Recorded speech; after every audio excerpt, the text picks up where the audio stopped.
Congressman Steve King. Hello, Congressman. Hello, thanks for having me on, Steve. And I recall being in your studio at one time, some time back, and so I'm nice to have that image. It gives me a little bit of an information about how you operate and how quick things can move in a scenario like yours. Yeah, well, it's a pleasure to talk to you. It's always great to talk to you. I'm a big admirer of your chutzpah, as they say, in your politics and your stance. And let me ask you first and foremost about what happened yesterday. I want to play a soundbite for you.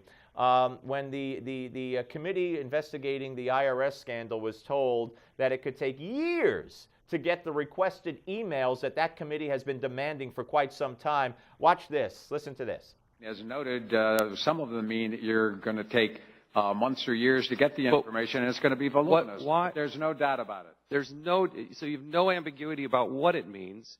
You believe it's been a duly issued subpoena, right? And you have not complied with it. Is that correct?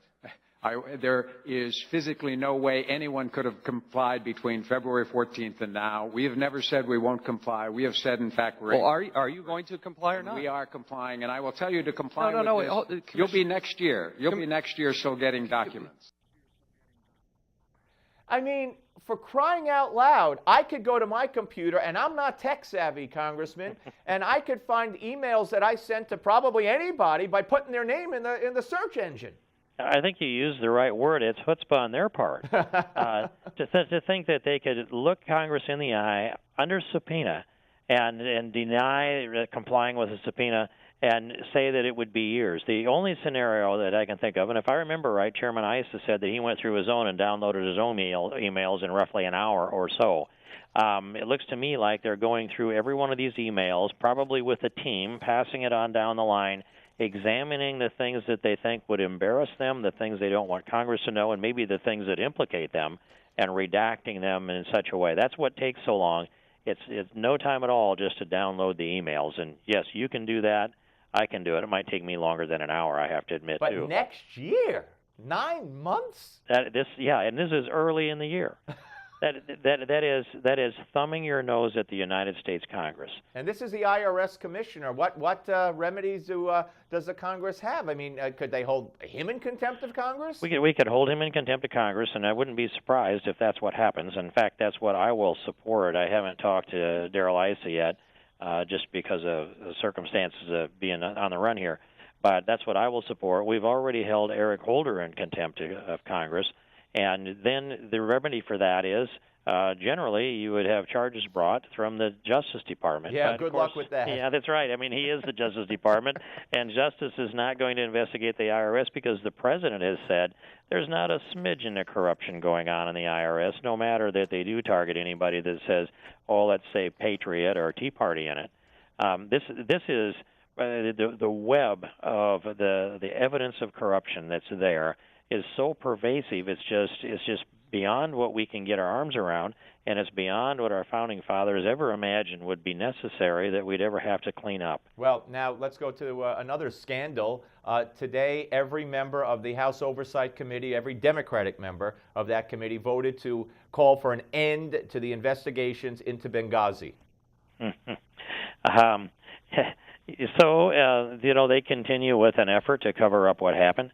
I've been to Libya and went in. We couldn't get into Benghazi because it's still unstable. But looking into this, here's what we don't know yet. We still don't have a chronology on what happened at the annex, what happened at the compound.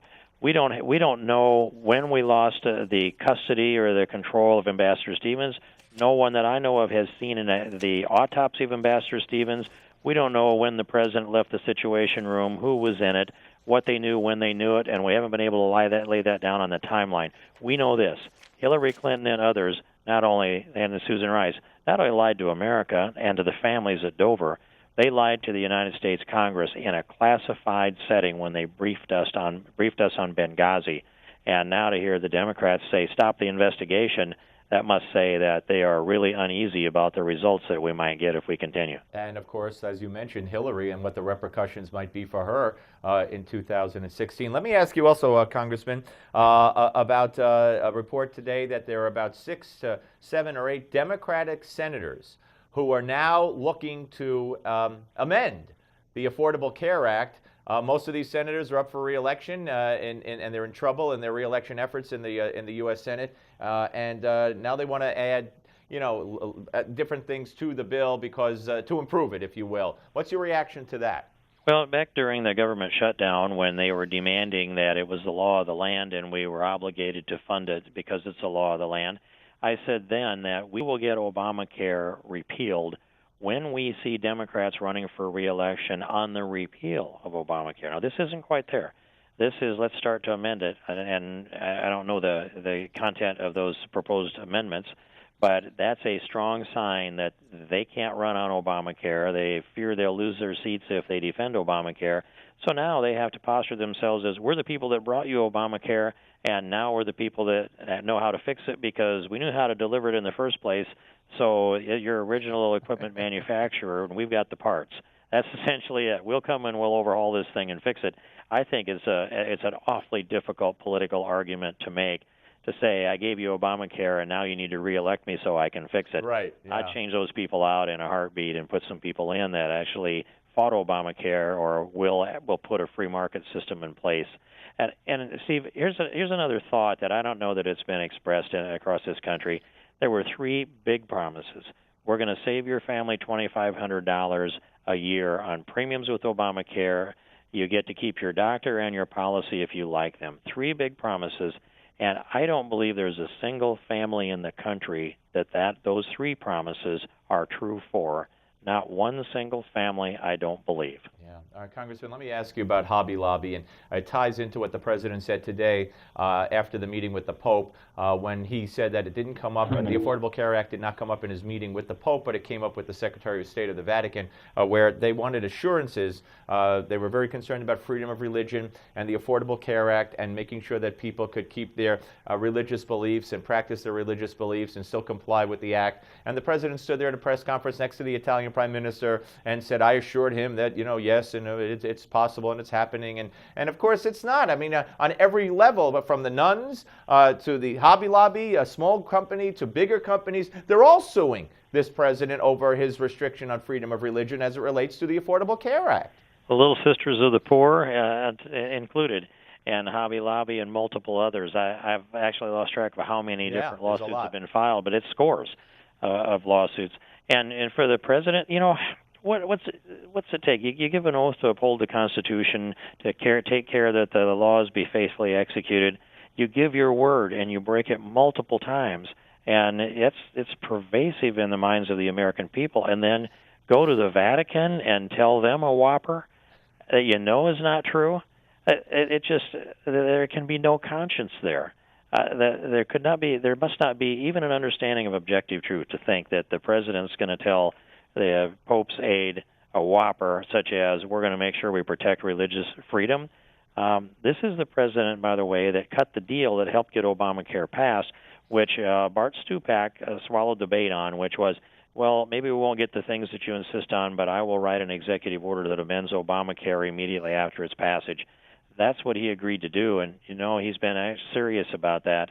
He hasn't abided by the law or the Constitution. One final question very quickly. Did you catch the review and analysis of the oral arguments in the Hobby Lobby case, and are you encouraged by them? You know what, I missed that. It's one of those cases I've just been so pinned down. Otherwise, I would have went to hear the oral arguments. But it boils down to this for me, Steve, is that it's a religious freedom issue. And if the federal government can compel people to violate their deepest, most strongly held, profound religious beliefs, then we are a state and we are subjects.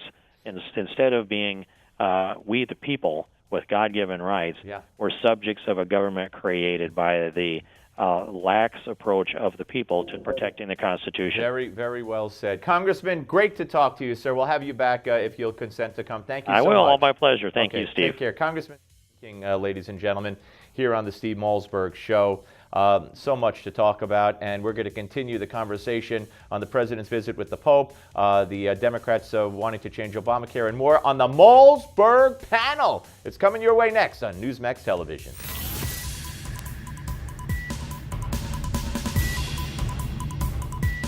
We don't just talk about the news, we talk to those making news. This is the Steve Malzberg Show.